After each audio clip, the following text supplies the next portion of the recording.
semanal. Recuerde que nosotros acá seguimos el ciclo anual de lectura y estudio de la Torá, de acuerdo al ciclo estipulado por nuestros hermanos judíos.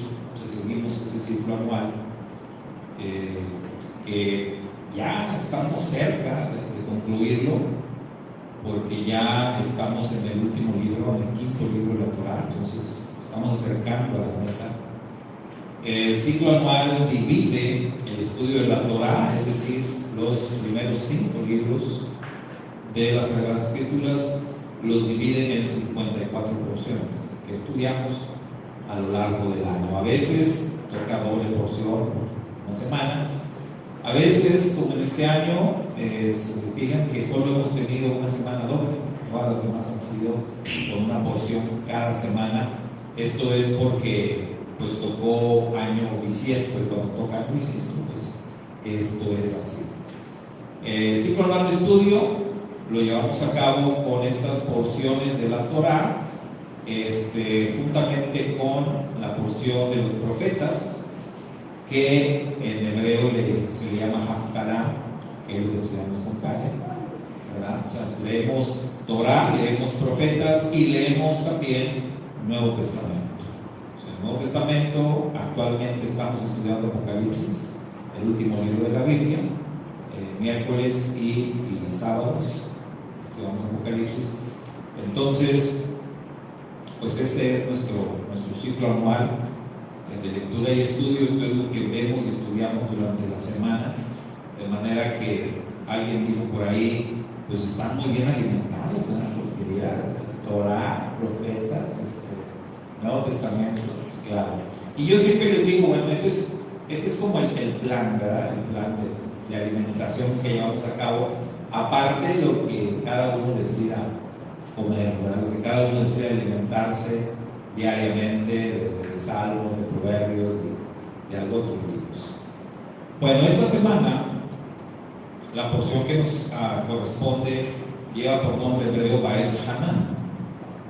Baed Hanan, que significa y supliqué. Ese es el significado de esta frase que le da nombre a nuestra porción. Baed Hanan, y supliqué. ¿Y quién no ha suplicado, verdad? ¿Quién no ha suplicado en su vida? Yo creo que todos en algún momento hemos hecho una súplica a Dios, seguramente, y tal vez también a alguna persona alguna vez hemos suplicado. Entendemos lo que es una súplica.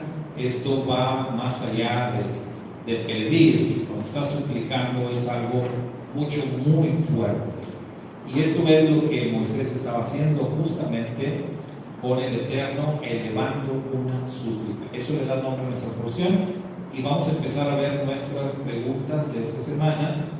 Estamos estudiando la porción cada sábado a través de preguntas y respuestas, a través de un test semanal que, bueno, los que tuvieron la oportunidad y recibieron el test, yo procuro enviarlo desde el sábado, ya cuando nos vamos de aquí, ya cae la tarde y yo les envío el test, ¿verdad? Para que tengan el tiempo suficiente de hacer las lecturas, de buscar las respuestas y todo, ¿verdad? Les envío el boletín y ahí está el test de la semana. Entonces, pues vamos a verlo. Si alguien no le está llegando el test por alguna razón, pues nada más díganme y yo se lo digo. Ahí los que están en el grupo de WhatsApp, pues ahí llega. O en el grupo de Telegram también, ¿verdad? Y hay hermanos que me lo piden, se los envío, sobre todo hermanos que están a la distancia, hermanos hermanos de Estados Unidos, hermanos de acá, de Nicaragua, de Guatemala, de Argentina, de Colombia, que nos siguen, que están pendientes de nuestras transmisiones, que se han unido a esta comunidad de manera virtual. Y bueno, ellos también siempre me les compartí una foto, ¿verdad? Por ahí en el grupo, que les dije, miren, están haciendo la tarea allá, los hermanos de Nicaragua. Ahí posteó, ¿verdad? Una hermana, me parece, posteó el Shema completito, Deuteronomio 6, del 4 al 9, y ahí me parece que etiquetó, ¿verdad? Etiquetó no sé, seguro, creo que es su esposa, ahí lo etiquetó, como diciéndole, no te voy a olvidar, hay que aprender ese Shema completo. Bueno, entre otras cosas. Vamos a ver las preguntas entonces de esta porción para irlas revisando y irlas contestando. A ver, ayúdenme a leerla, los que alcancen a leer. ¿Cuál era la súplica que Moisés hacía al Eterno y por qué le fue negada según la palabra de Moisés? Bueno, esta no tiene acá respuesta o posible respuesta.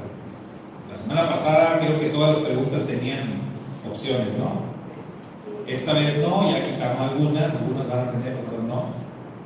Entonces acá necesitamos tener la respuesta. ¿Cuál era entonces, hermanos, la súplica que Moisés estaba haciendo? Así es como comienza nuestra porción, hablándonos acerca de que Moisés está presentando una súplica delante de Dios.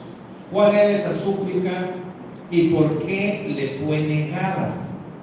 Según palabras de Moisés ahí en el libro de Deuteronomio.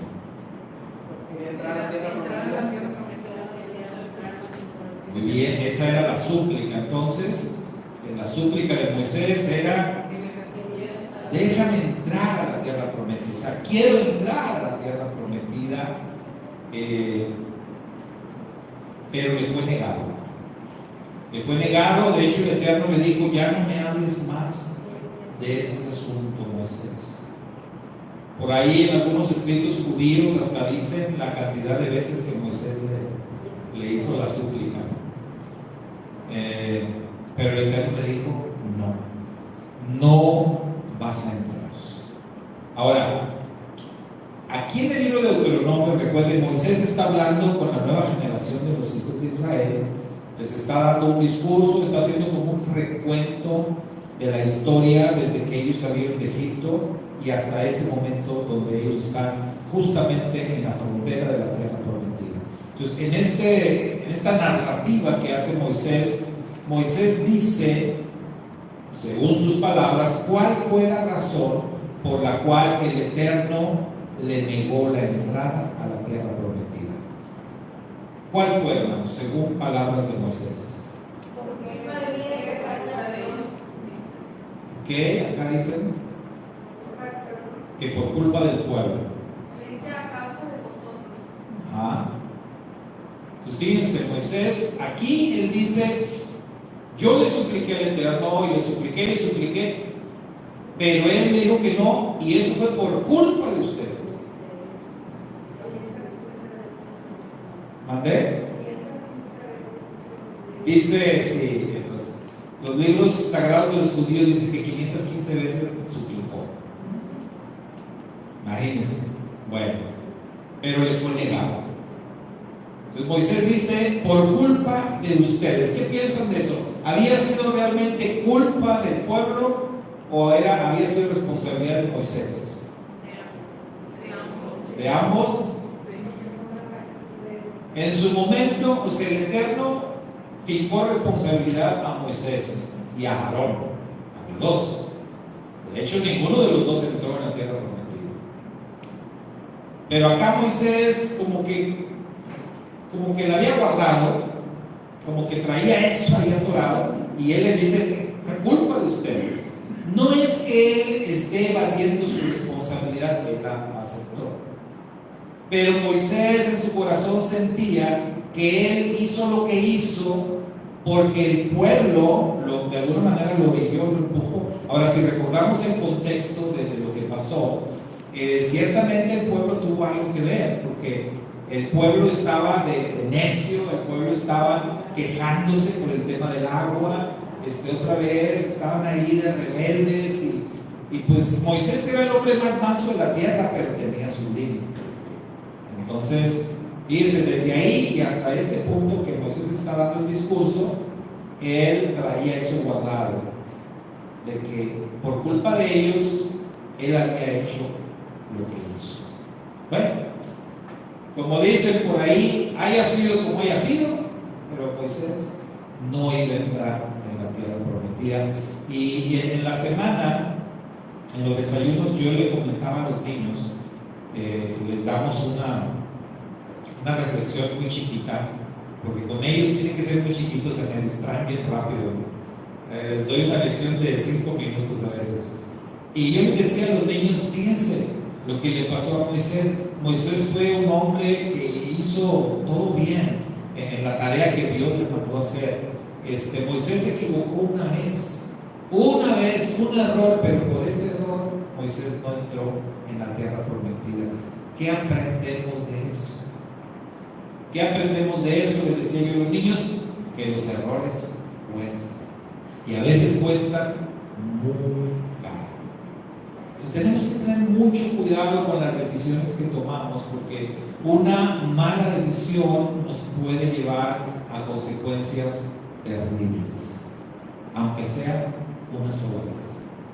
Entonces eso es lo que aprendíamos con los niños el miércoles pasado. Bueno, vamos a ver la siguiente pregunta. Esta sí tiene opciones, vean, está más fácil. ¿Desde qué lugar fue que el Eterno le permitió a Moisés contemplar la tierra prometida?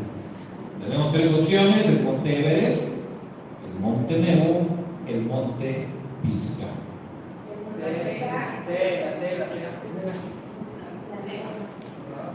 Muy bien.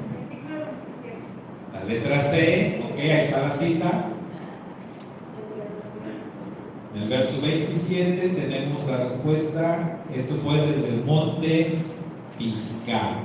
Seguramente porque desde esa montaña se podía contemplar mejor, ¿verdad?, la tierra prometida. Probablemente también por su altura, podemos pensarlo así, aunque los libros sagrados de los judíos, ellos expresan como que la experiencia de Moisés fue más allá de solamente contemplar la tierra a lo lejos. Algunos dicen que Moisés fue como que llevado en espíritu, como a andar ahí, tener una experiencia mucho más cercana a la tierra prometida. No lo sabemos, pero lo cierto es que se hizo desde esta montaña, y yo en lo personal pues creo que fue desde ahí precisamente porque tenía una mejor vista por la altura de la montaña, etc., ¿verdad? Entonces Moisés pudo contemplar la tierra prometida, aunque no entraría en ella. Y yo creo que esto tiene un significado muy especial.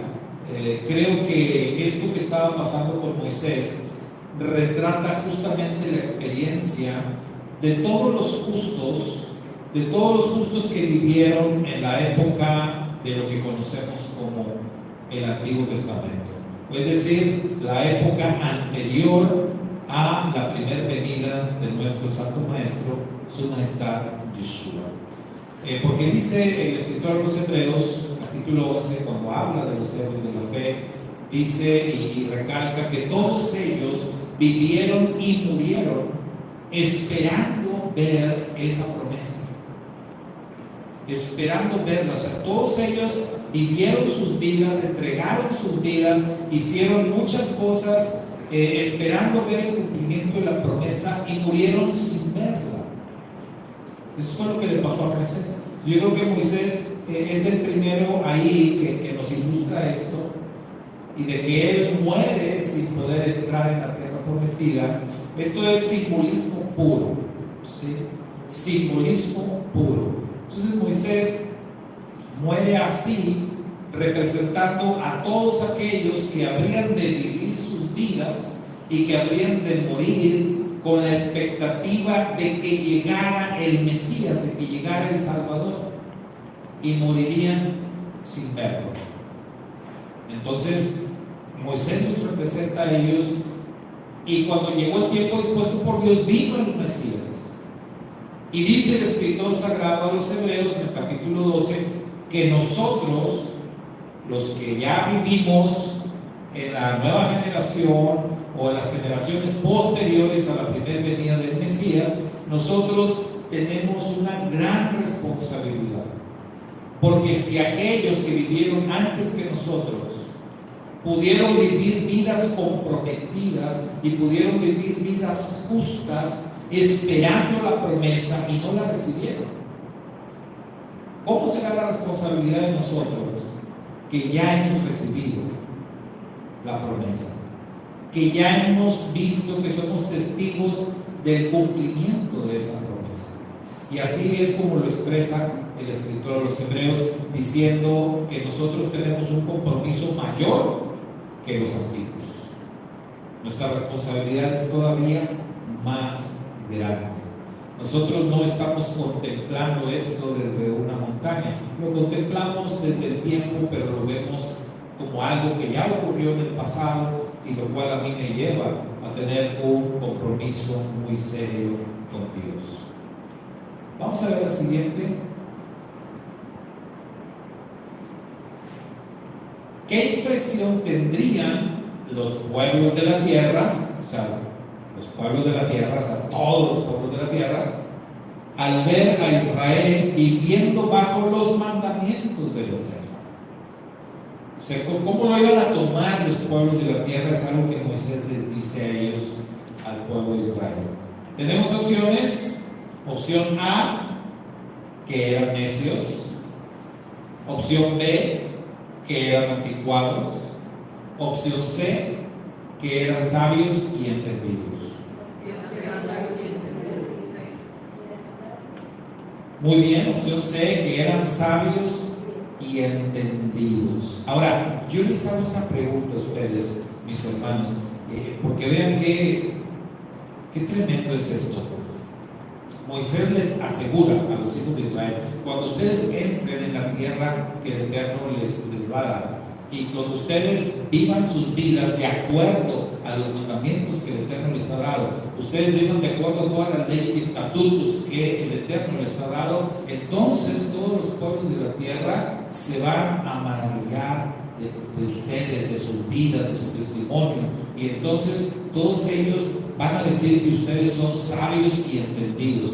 Ahora, yo les pregunto a ustedes, ¿qué impresión tienen ustedes hoy día? ¿Ustedes creen que los pueblos de la tierra, es decir, la gente alrededor de nosotros, la gente que no conoce a Dios o que no quiere saber nada de Dios, que no quiere saber nada de la Biblia, esa gente cuando lo ven a usted viviendo de acuerdo a la palabra de Dios, ¿usted cree que esa gente cree que usted es sabio y entendido? No, ¿verdad? No, definitivamente. Ahora, ¿eso qué nos dice? Eso que nos dice si la generación aquella de gente que vivía en la tierra de Canaán, que ahorita lo vamos a ver, ¿no? La gente que vivía en la tierra de Canaán era gente muy malvada, pero muy malvada. Y sin embargo, Dios les dijo: esa gente malvada, cuando los vean ustedes viviendo así, bajo los mandamientos, van a decir qué sabios y entendidos son. Y el hecho que la generación de hoy no opine de esa manera, el mensaje que nos envía es que la gente que hoy no conoce a Dios o no quiere saber nada de Dios es mucho, pero mucho peor que aquella generación. O sea, la gente es más mala hoy en día. Más mala. La gente de hoy no solamente no reconoce la sabiduría o el entendimiento en aquellos que vivimos bajo la ley de Dios, no, sino que nos atacan. ¿Sí?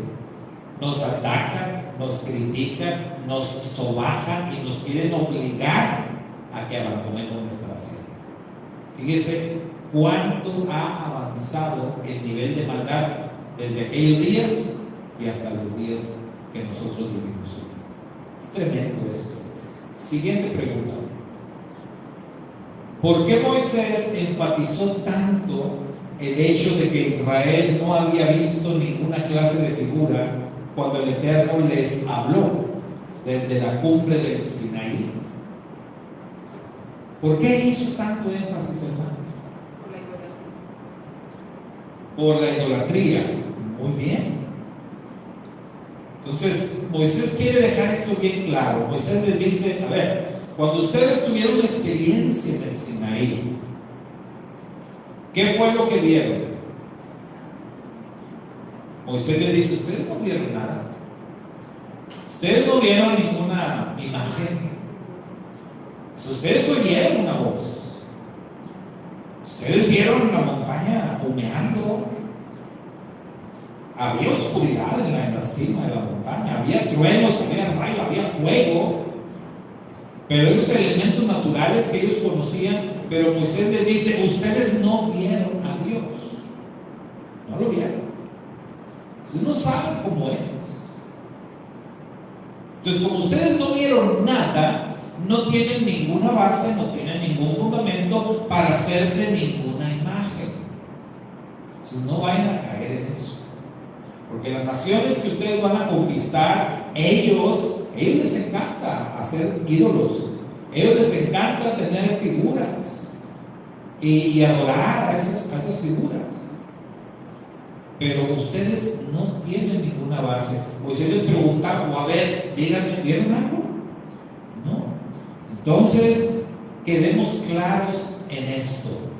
Ustedes no deben hacerse ninguna imagen, ninguna figura de lo que está arriba en el cielo, ni de lo que está abajo en la tierra, ni de lo que está en las aguas debajo de la tierra, como dice los mandamientos. No deben hacerse nada de eso.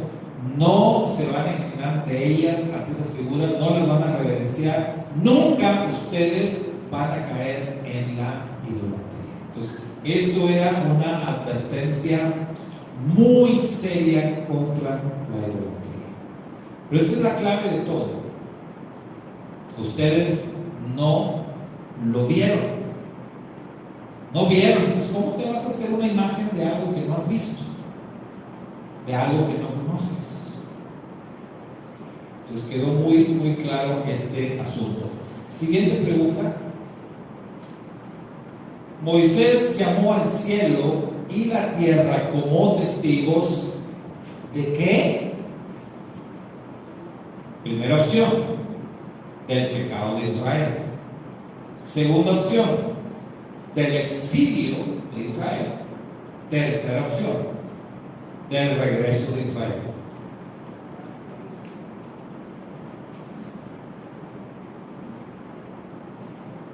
Dice Sergio que la letra A, cuando Moisés dice al cielo y a la tierra ya voy por testigos contra ustedes, ¿verdad? O sea, la cosa es así.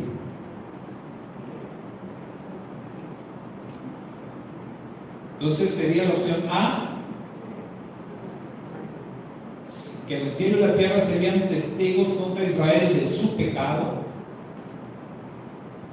Yo los veo como que dudan. ¿Amén? Puede ser A y B, y puede ser C, porque si siguen leyendo ahí, ¿verdad? En el texto ustedes se dan cuenta, hay una profecía completita ahí. Moisés anuncia el regreso de los hijos de Israel. A Moisés les dice, al cielo y a la tierra llaman por testigos de que ustedes no van a durar mucho. Les dice, no van a durar mucho en la tierra prometida, porque lo primero que les estoy diciendo, eso es lo que van a hacer. Lo primero que les estoy advirtiendo, que no vayan a caer en idolatría, y ustedes van a caer en idolatría. Pues por eso no van a durar mucho, y de una vez les aviso, de una vez les anuncio, ustedes van a caer en pecado de idolatría, y por ese pecado el Eterno a ustedes los va a exiliar. Ustedes van a ser exiliados, pero no todo es mala noticia. Van a regresar. Van a regresar porque el Eterno es bueno y porque el Eterno es fiel a su palabra. Ustedes van a regresar. Entonces encontramos en esta porción, en Beit Hanan, encontramos toda una profecía, mis hermanos. Por eso esta porción es tan importante, porque encontramos todo como Moisés anuncia el exilio de Israel, la caída, se puede decir, de Israel, pero también el regreso. Israel va a regresar. De hecho, ya regresó o está regresando paulatinamente. Israel está regresando desde 1948, que se formó el Estado Libre y Soberano de Israel, reconocido por la ONU. Está regresando poco a poco, ¿sí? Y por eso el tema de las raíces hebreas que han surgido en las últimas décadas, que cada vez van creciendo más y más gente entendiendo el mensaje de la Biblia desde el principio. Porque por muchos siglos el mensaje de la Biblia se predicó de una manera exclusiva, enfocados en lo que se conoce como Nuevo Testamento. Y diciéndole a la gente es que el Antiguo Testamento ya está obsoleto. Pero en las últimas décadas ha cobrado una fuerza enorme el mensaje completo. Y cada vez más y más personas entienden lo que se conoce como Antiguo Testamento y entienden lo que significa entrar en pacto con el Dios de la Biblia. Y van entendiendo que hay un solo Dios, que hay un solo mediador entre Dios y los hombres, que hay un solo pueblo y que hay un solo pacto. Cada vez más gente lo entiende. Entonces, esto nos confirma que Israel está regresando. Israel está de vuelta tal como lo anunció Moisés desde hace alrededor de 4.000 años. ¿Sabe? Vamos a ver la siguiente. ¿Qué razones dio Moisés para afirmar que el pueblo de Israel era un pueblo único en toda la tierra? Y vea, esta pregunta es importantísima, hermano. ¿Por qué? Porque sabemos que hoy en día existen miles y miles de denominaciones, que existen muchas religiones en el mundo, y que la mayoría de los grupos religiosos y denominaciones que creen en el Dios de la Biblia y que creen en la Biblia, la mayoría reclaman derechos de exclusividad. Ahora, ¿qué es lo que la Biblia realmente nos dice al respecto? Bueno, esta parashá, Vaet Hanan, que es muy reveladora, nos dice también, nos pone en claro que el único pueblo de Dios es el pueblo de Israel.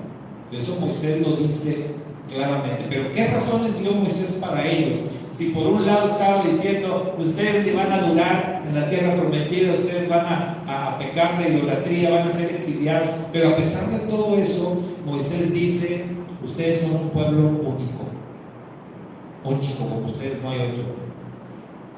¿Cuáles fueron las razones que dio, hermanos?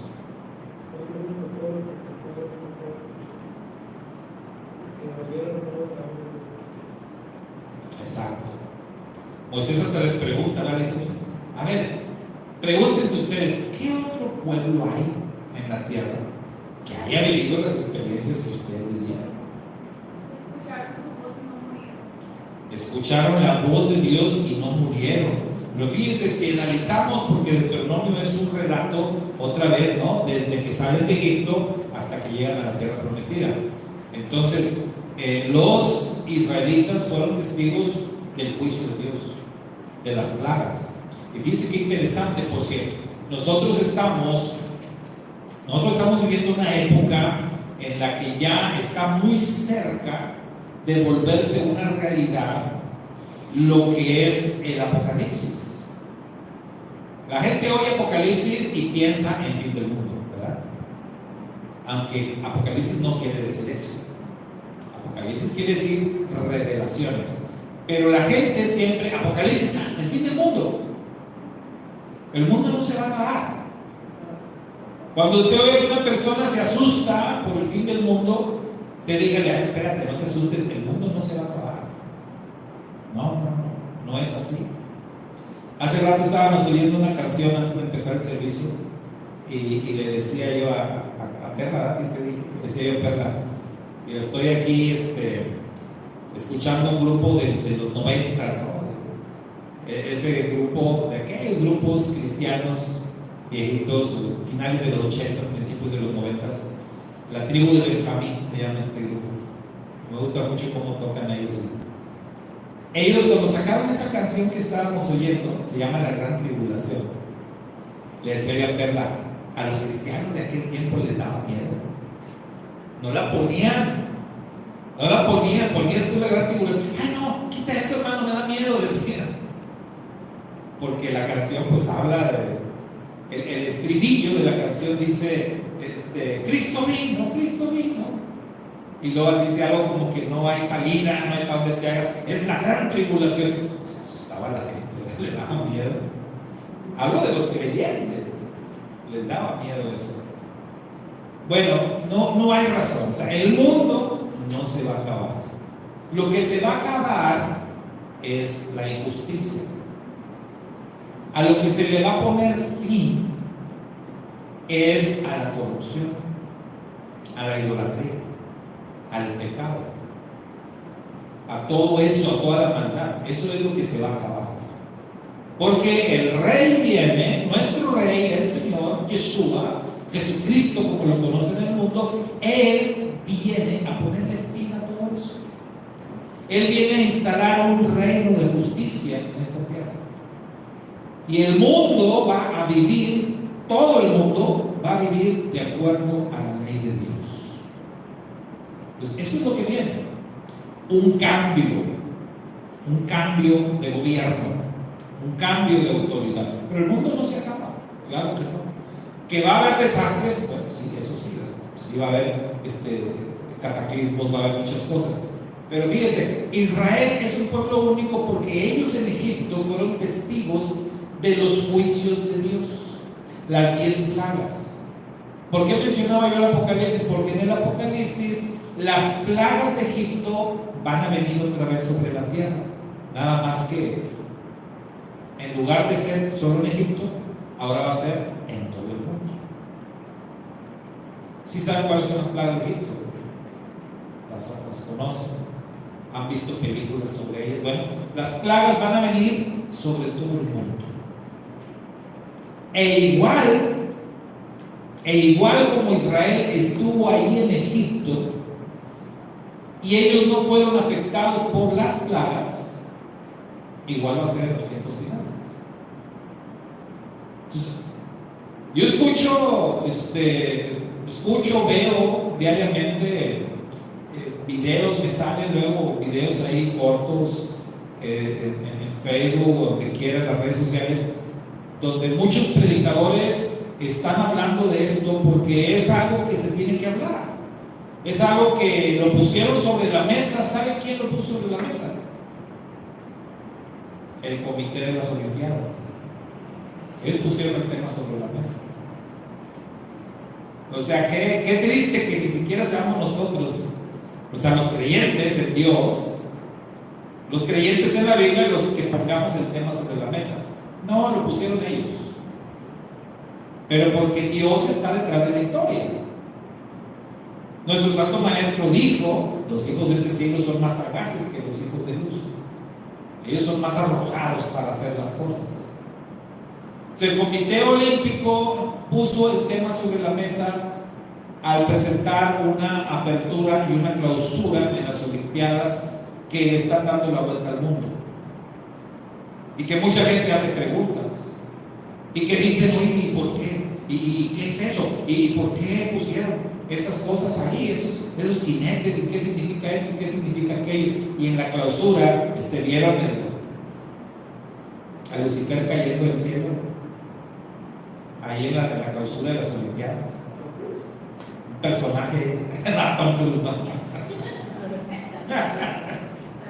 Pobre Tom Cruise. Tom Cruise ya fue el que le dio el cierre final. No, pero antes de Tom Cruise hay un personaje que está descendiendo como dorado, extraño, parece como un extraterrestre, y que va bajando así, y lo están esperando otros dos personajes muy siniestros abajo, y le rinden como que reverencia y le entregan. O sea, es el dragón, la bestia y el falso profeta, o sea, el cuadro completito, ¿no?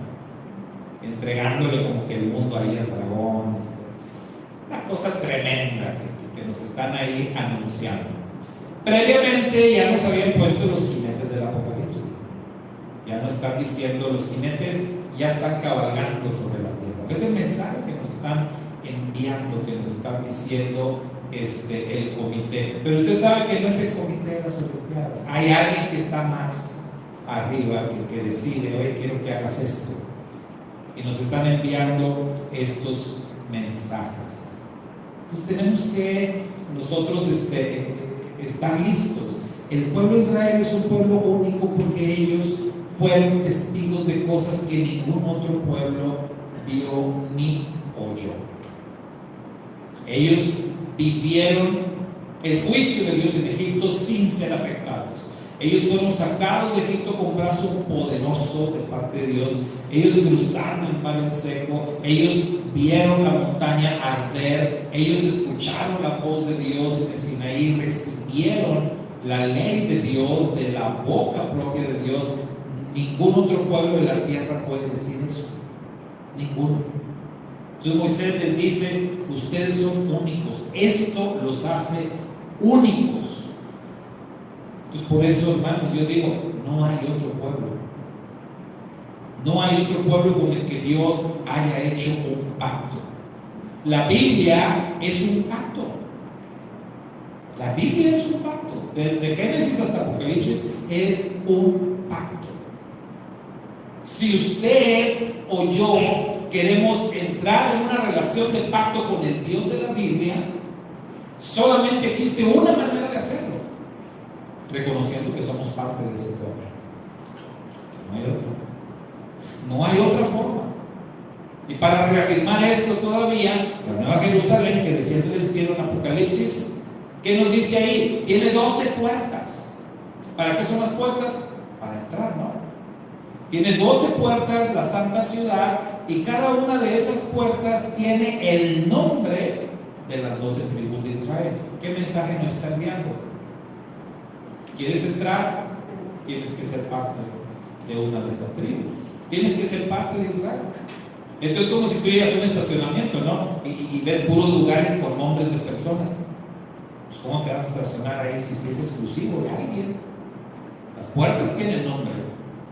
Entonces eso nos confirma lo que Moisés está diciendo aquí. El pueblo de Israel es un pueblo único, el pueblo de Dios. Que Dios lo haya castigado, que Dios lo haya exiliado, que Dios lo haya desconocido, que Dios incluso se haya divorciado de ese pueblo, eso no quiere decir que otro puede venir, otro pueblo, a tomar el lugar que solamente le corresponde a Israel. Porque hay que leer el libro completo. Y aunque Dios se divorcia de él, recuerde lo que dice el profeta: en el mismo lugar en donde yo te dije, tú ya no eres mi pueblo, en ese mismo lugar te llamaré pueblo mío. El regreso. Entonces por eso Israel es el único pueblo sobre la tierra que realmente puede decir con toda autoridad: somos el pueblo de Dios. Si nosotros queremos estar allí y ser parte de esto, entonces al momento de que lo hacemos así, reconocemos que somos Israel, que somos parte del pueblo elegido. Mucha gente le cuesta trabajo esto, mucha gente no quiere reconocerlo y dice: no, yo no soy Israel, yo soy mexicano. Ay, espérate, es que esto no tiene que ver con temas de nacionalidad de esa manera, sino tiene que ver con una identidad espiritual que recibimos desde antes de nacer y a la cual vamos a regresar cuando nos demos cuenta, cuando la luz venga a nuestra mente y lo entendamos. Pues gracias al Padre nosotros lo hemos entendido y por eso lo declaramos así. Vamos a ver la siguiente. ¿De qué manera Devarim, o sea, Deuteronomio capítulo 5 verso 3, encuentra una relación con nosotros hoy en día? Esto es de lo que les estoy hablando, ¿verdad? ¿Qué dice Deuteronomio 5:3? El Señor hizo ese pacto con nuestros antepasados y con nosotros, los que vivimos hoy. Dice: y eso Moisés se lo está diciendo a la nueva generación de israelitas. ¿Saben? Este pacto del que estamos hablando ahorita, le dice Moisés, este pacto Dios no lo hizo con los antepasados, con la generación anterior.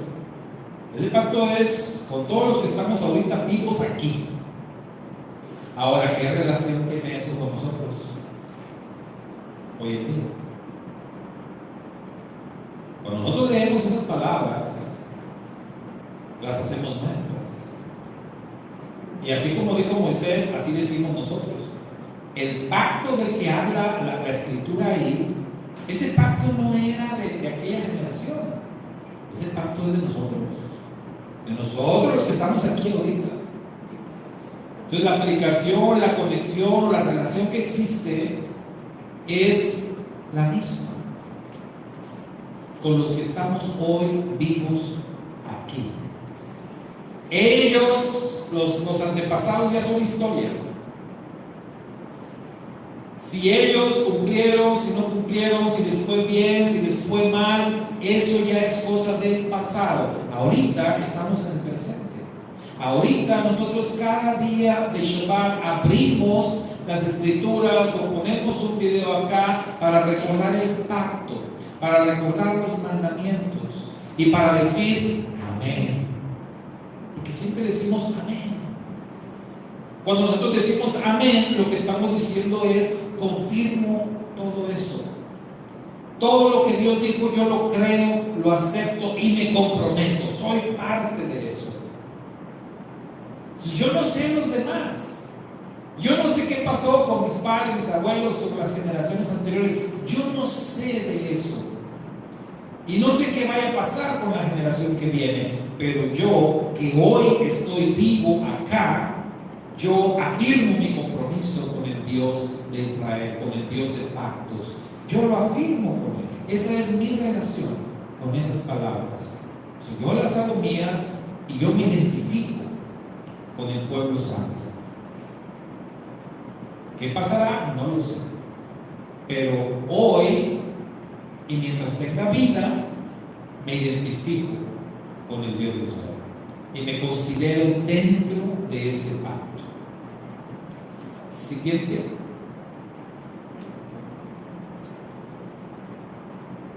Pero miren, esto es algo que hacemos pues, cada Shabbat.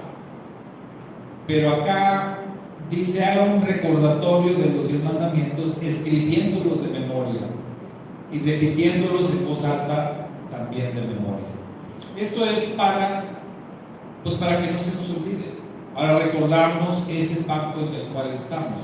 Nosotros cada día de Shabbat que venimos aquí, nos reunimos, hacemos ese recordatorio. A veces los leemos o ponemos el video y los escuchamos. Otras veces los decimos, cada quien nos recuerda un mandamiento. Pero este ejercicio que les puse, pues ya es muy personal, para que cada quien haga ese recordatorio. Yo no los voy a poner ahorita para que hagan el recordatorio, pero espero que lo hayan hecho, que hayan hecho ese ejercicio, que hayan agarrado un cuadernito ahí, una pluma, o en el celular, porque ahora pues ya, puro celular. Aquí los escribo, hermano. Espero que hagan el ejercicio y los escriban para que ustedes puedan comprobar que realmente lo saben, que realmente tienen ahí en su mente, que tienen en su memoria los 10 mandamientos. Ahora, no tiene que ser tal cual. O sea, no tiene que ser tal cual como está allí en las versiones de las escrituras, ¿verdad? Porque pues no vamos a ser así tan exigentes. Yo tenía un maestro en el seminario que el maestro te tachaba la respuesta si no decía exactamente como decía el libro que él nos daba. O él nos daba una guía que yo, la verdad, yo decía: no, pues mejor no nos dé nada. Porque decía: les voy a poner un examen, pero les voy a ayudar, les voy a dar una guía de preguntas. Pues nos da una guía de 50 preguntas. Unas 50 preguntas y puras preguntas de esas de, ¿cómo le ponen? Conteste brevemente, ¿no? nada de opciones, que puro conteste brevemente, o que explique, o que diga, que puro es así. Y él nos ponía las preguntas y nos ponía las respuestas. Ahí está la guía. Pero te las tenías que aprender tal y como estaban ahí. Si tú cambiabas una palabra por otra, te la tachaba. Oiga, profe, ¿por qué me la tachó? Si así no dice en la guía. Hermano, pero es lo mismo. Así no dice la guía, no lo sacabas de ahí. Así no dice la guía. La tenía que decir exactamente. Y la comita donde va y todo, así como él lo puso. Y si él lo puso equivocado, pues equivocado lo tienes que contestar. Porque si no, te la tachamos. Aquí no somos así, hermanos. O sea, apréndaselos de la manera más concisa, precisa, pero que usted tenga la idea de lo que dice cada mandamiento, ¿verdad? Que usted lo tenga presente. Ahora recordemos los 10 mandamientos. Siempre decimos los 10 mandamientos, pero decimos en realidad son 10 enunciados o 10 frases que contienen más de 10 instrucciones, ¿verdad? O sea, no son 10 instrucciones, 10 enunciados, 10 frases. En hebreo se llama Aseret Havibrot, ¿sí? Las 10 palabras o las 10 frases. ¿Por qué? Porque sí tienen más de 10 instrucciones allí. Entonces, pero que ustedes tengan en su mente memorizados las ideas principales es más que suficiente. Entonces yo les puse ahí que los escribieran porque creo que una de las maneras más efectivas que existen para que uno se aprenda algo es la repetición. Repetirlo. Y una manera de repetir muy efectiva es escribiendo. Y es como más, ¿cómo te diré? Ni cuenta te das y ya te lo aprendiste.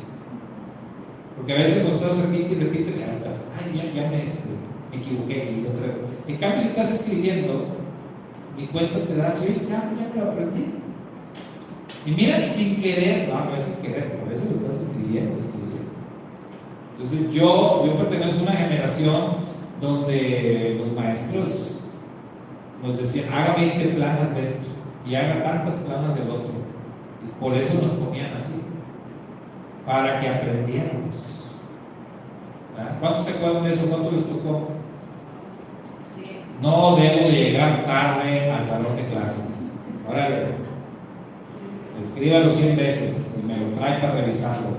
Así eran los maestros de antes. No debo estar masticando chicle en el salón de clases. No debo de estar hablando. No debo de. No, hombre, te poniendo. No, hombre, yo llené cuadernos y cuadernos. De planas y planas, ¿verdad? Pero aprendes. ¿Con qué finalidad lo hacía el maestro eso? De que aprendiéramos, ¿verdad? Entonces, esta es una forma práctica. Si no lo hicieron, háganlo, escriban, copien los 10 mandamientos, pero así a puño y letra, ¿verdad? No como a copio y pego, ¿no? En las redes sociales, copio y pego, no, escríbanlos para que se les pueda quedar allí en su memoria. Bueno, vamos a ver la siguiente. Esta está muy buena, ¿Por qué, si el pueblo de Israel pensaba que oír la voz de Dios representaría una muerte segura para ellos, decidieron enviar a Moisés a hablar con él? ¿Se habían puesto a pensar en eso? Dice, yo en muchos años nunca lo pensé, hasta ahora, y por eso puse la pregunta. Porque al estar leyendo dije, oye, estos tremendos, a ver, vinieron con Moisés y le dijeron, Moisés, ya no queremos escuchar la voz de Dios porque nos provoca mucho miedo. Y la verdad sentimos que si seguimos hablando con Dios así directamente, vamos a morir. Entonces, mejor habla tú con Él. Habla tú con Él y ya todo lo que Él te diga, ya tú vienes y nos dices a nosotros. Qué buen plan, ¿no? Y nunca me había puesto a pensar, oye, qué bárbaros, ¿no? Saber, si estaban tan seguros que hablar con Dios les iba a provocar la muerte, o escuchar la voz de Dios les iba a provocar la muerte, pues ¿cómo le dicen a Moisés? Ve y habla tú con él. Es una manera de pues, que se muera Moisés, ¿verdad? O sea, de que muramos todos a que se muera Moisés, pues que se muera Moisés. ¿Les pasó eso por la mente? Yo no sé, igual y sí. O a lo mejor fue una inocentada, yo no sé. Exacto. Fíjese, yo no creo que ellos lo hayan planeado, o sea, ni siquiera. Yo creo que esto fue algo que vino de Dios. O sea, Dios les puso a ellos, y de hecho, Moisés lo confirmó. Porque Moisés les dijo, ya, tranquilos, miren, esto que hizo Dios aquí, desde el fuego y todo, y la voz tronante, y ese miedo que ustedes sintieron, todo fue planeado por Dios. Realmente Dios quería asustarlos, y lo logró, ¿verdad? Qué bueno, para que le tengan miedo, ese es el objetivo, que teman al Señor. Entonces ya tranquilos, ya no lo van a tener que volver a escuchar así, de esa manera. Pero como bien dijo Karen, esto es una figura mesiánica. Esto, el pueblo sin querer queriendo, ellos están anunciando la muerte del Mesías. Moisés no iba a morir, o sea, Moisés subiría a la montaña y Moisés hablaría con Dios muchas veces y no moriría. Pero ellos están acá anunciando la muerte de alguien a cambio de todo el pueblo. Y esto lo dijo incluso en la muerte de Yeshua, lo dijo el sumo sacerdote, Caifás. Él anunció, es mejor que muera un hombre en lugar de que muera todo el pueblo.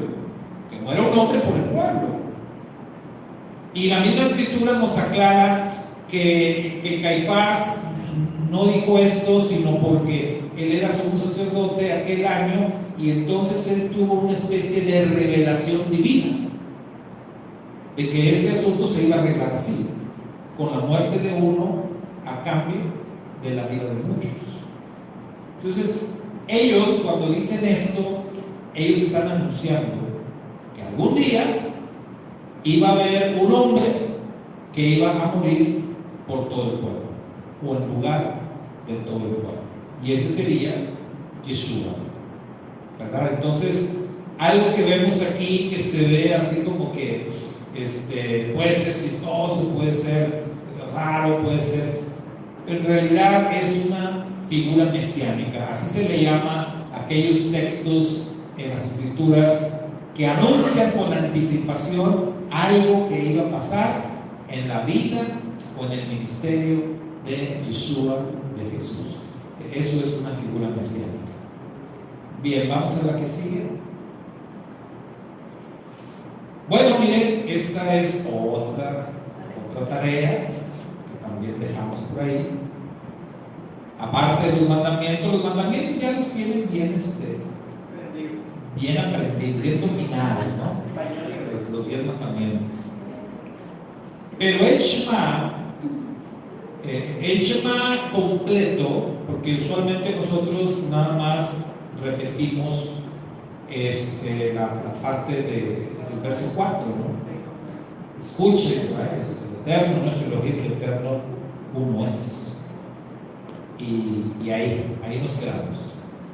Pero realmente el Shema completo abarca desde el verso 4 de Deuteronomio 6 hasta el verso 9.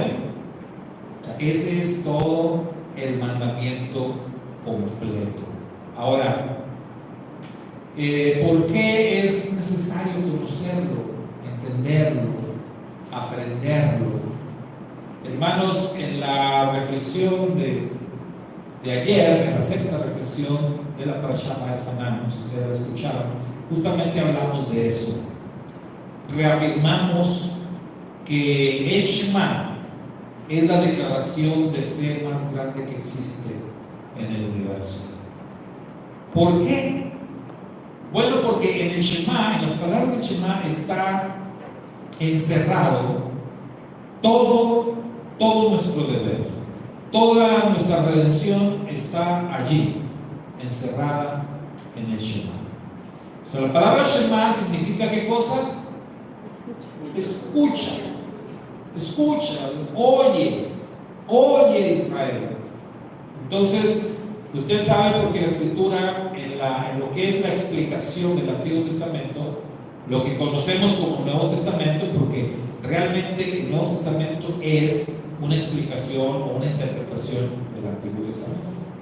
O sea, en esa interpretación se nos dice que la fe viene por el oír, y el oír por la palabra de Dios.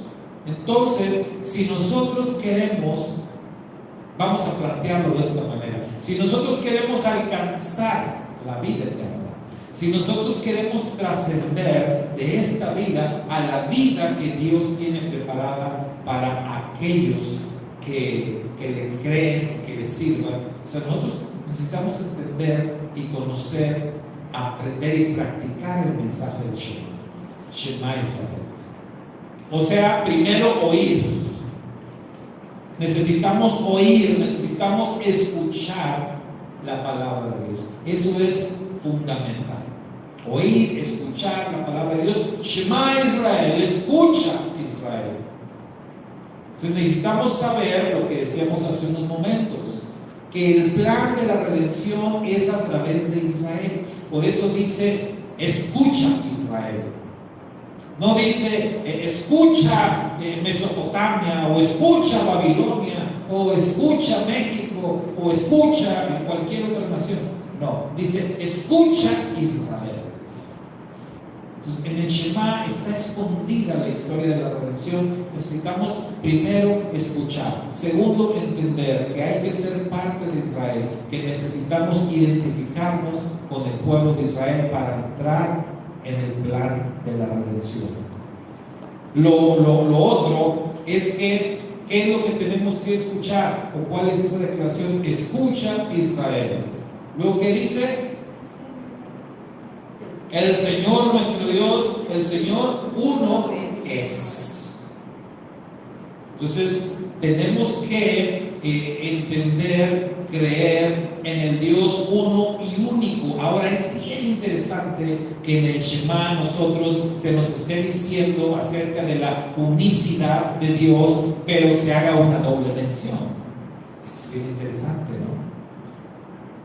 Adonai, o el Señor, nuestro Dios, el Señor uno es. Está hablando de dos. Hace una doble mención que no tiene por qué hacerla. Lo hemos dicho muchas veces. Pareciera un error gramático allí, de que se haga una doble mención. Lo correcto sería que dijera, escucha Israel, el Señor nuestro Dios uno es. Eso es lo correcto en el hebreo. Adonai Eloheinu Echad. No tienes por qué mencionar otra vez Adonai. Sin embargo, dice Adonai Eloheinu, Adonai Echad. Una doble mención del Señor. ¿Por qué es esto? Bueno, porque sabemos que la Escritura nos dice, otra vez vamos al Nuevo Testamento que interpreta el Antiguo, y la Escritura nos dice, porque hay un solo Dios y un solo mediador entre Dios y los hombres. Y Yeshua dijo, esta es la vida eterna, que te conozcan a ti, el único Dios verdadero, y a tu Hijo, a quien tú enviaste. Entonces, el Shema nos revela que el plan de la redención incluye que debemos conocer a Dios el Padre y a su Hijo nuestro Redentor. Y los dos son llamados Adonai. Los dos son llamados el Señor. Los dos son llamados Yahweh o Yud-Heh-Vav-Heh.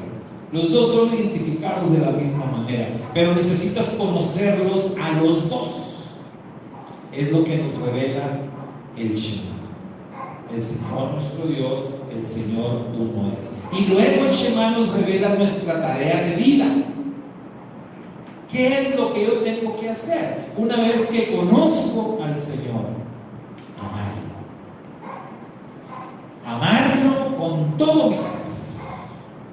Tengo que amar a Dios con todo mi corazón, con toda mi alma, con toda mi mente, con todas mis fuerzas, con todos mis recursos. Ese es mi compromiso. Esa es la tarea que Dios me está dando, que yo lo ame. Porque mucha gente se pregunta, ¿qué voy a hacer con el conocimiento de Dios? Ahora sé que Dios existe, ¿qué hago? Ámalo. Ámalo con todo tu ser. Y establece un compromiso de vida. Por eso está escrito en el Shema: y estas palabras que yo te mando hoy estarán sobre tu corazón. Recuerde, corazón es la mente, es el cerebro. Tú te crees muy inteligente, tú crees que sabes muchas cosas, pero no. Estas palabras que yo le estoy ordenando estarán encima de ti, estarán por sobre de ti, y las vas a escribir, dijo el Señor.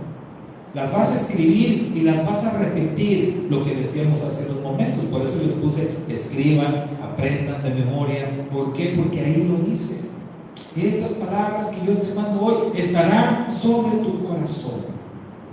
Y luego dice algo bien interesante: y las repetirás a tus hijos y a los hijos de tus hijos. Es decir, te tienes que asegurar que lo que decíamos hace rato, de que el pacto que estamos haciendo no es de nuestros antepasados, es de los que estamos vivos aquí. Tú te tienes que asegurar que ese pacto permanezca y permanezca por las siguientes generaciones. ¿Cómo? Hablando de estas cosas.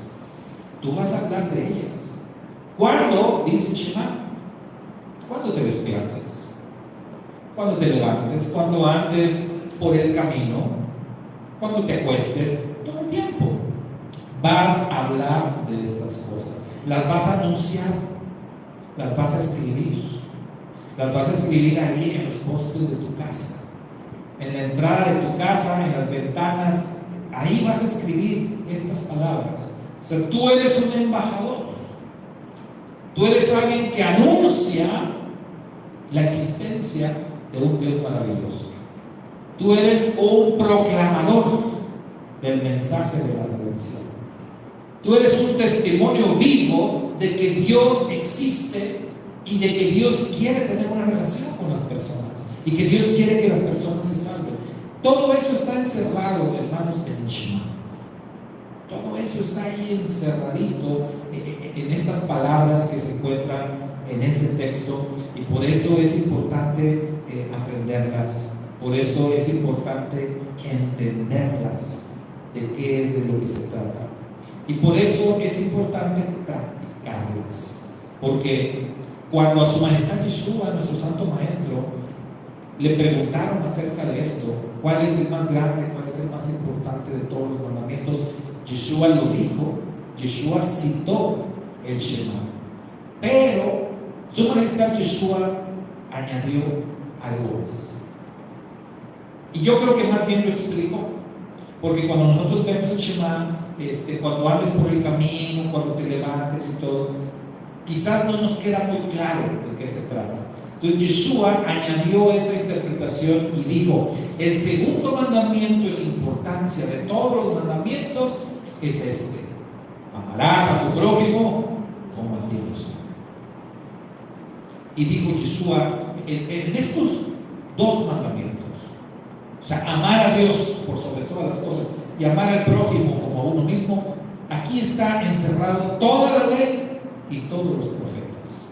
O sea, todo el mensaje de la Biblia se resume en estas palabras y en estos dos mandamientos. ¿Por qué, mi hermano? Porque para amar a Dios uno tiene que amar al prójimo.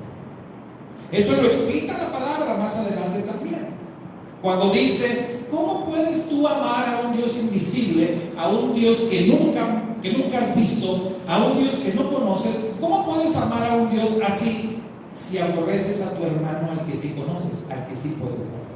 Eso no tiene congruencia delante de Dios.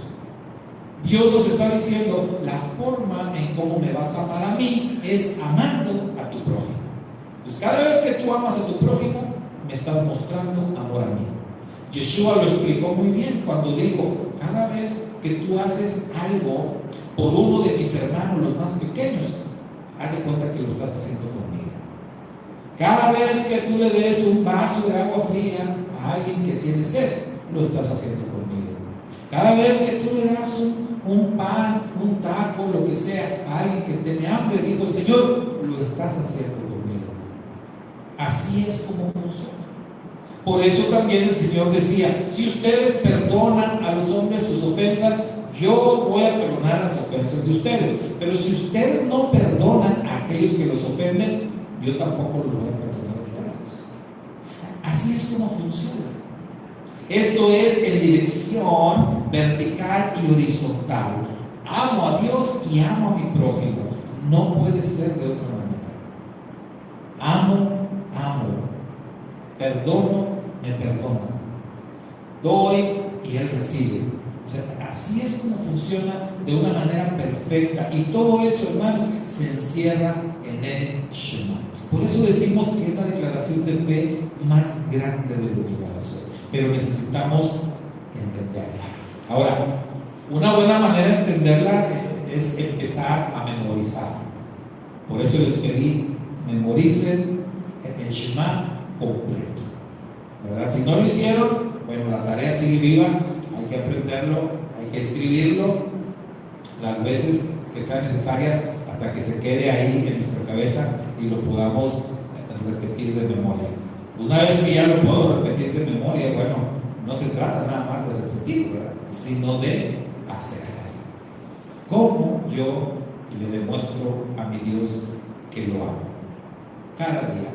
Porque todos los días el amor se tiene que demostrar, amando al prójimo. Pero recuerden, ahí hay una clausulita ahí muy importante también. Dice, como a ti mismo. Como a ti mismo. Y recuerden, una persona que no se ama a sí misma no puede amar al prójimo, y menos puede amar a Dios. Entonces todo comienza con el amor a uno mismo. Y no se confunda, no estamos hablando de narcisismo, de idolatría, de estas cosas, no. Estamos hablando de sentido común. Sentido común. Ámate a ti mismo. Empieza por ahí. Si eres capaz de amarte a ti mismo, vas a ser capaz de amar al prójimo con el mismo amor con el que te amas a ti.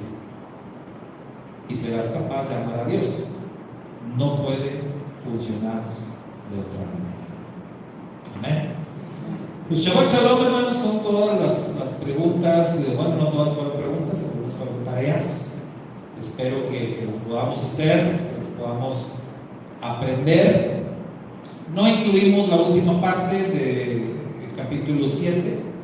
Eso lo íbamos a ver ayer, pero bueno, hubo dificultades, no pudimos transmitir, pero ya la parte final de la porción tiene que ver justamente con la entrada a la tierra prometida y con tener una posición radical, ¿verdad? Eso podemos cerrarlo así. La parte del capítulo 7, tenemos que ser creyentes muy radicales, ¿verdad?